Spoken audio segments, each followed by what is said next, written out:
The Metryorynchids were some of the most fascinating branch of crocodilians that have ever lived on this planet.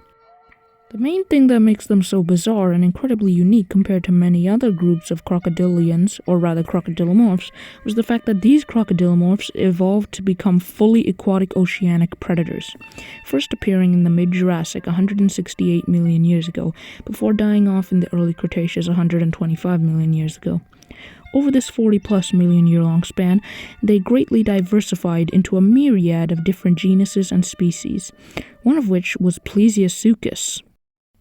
Another was Torvoniistes, or Torvonistes, whatever, and the most famous, which gave its name to the group, Metriorhynchus itself. Metriorhynchus owes its fame to the popular documentary series Walking with Dinosaurs, in which it was shown hunting some lead ichthyes. Now, you'd be forgiven for thinking that these crocodilomorphs would have a very similar integument to modern-day crocodilians, having thick and hard keratinized scales covering the body. However, this doesn't exactly seem to be the case with the Metryorhynchids, and you'll soon find out why. A new study was recently published which examined the integumentary remains in some fossils in Paleontologica Electronica. Paleontology Electronica? A new study was published in the journal Paleontologica Electronica, which examined some of the skin impressions left in the fossils of some Metryorhynchids, one of which was called Cricosaurus. Another famous Metryorhynchid, which happens to be one of my favorites, was the Metryorhynchid by the name of Dakosaurus.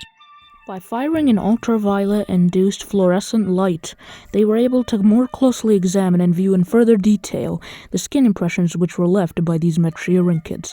And these were the results. Metriorhynchidae are the only archosaurs that show adaptations to a highly pelagic lifestyle. This morphology is paralleled by ichthyosaurs and plesiosaurs, which share a streamlined, largely scaleless skin surface. Although published Metriorhynchid material indicates a similar condition, no detailed description of their integument has ever been carried out.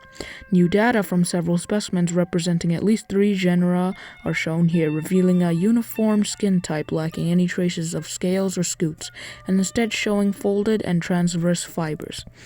A hypospherical tail fluke comparable to that of ichthyosaurs is present in Metriorhynchids.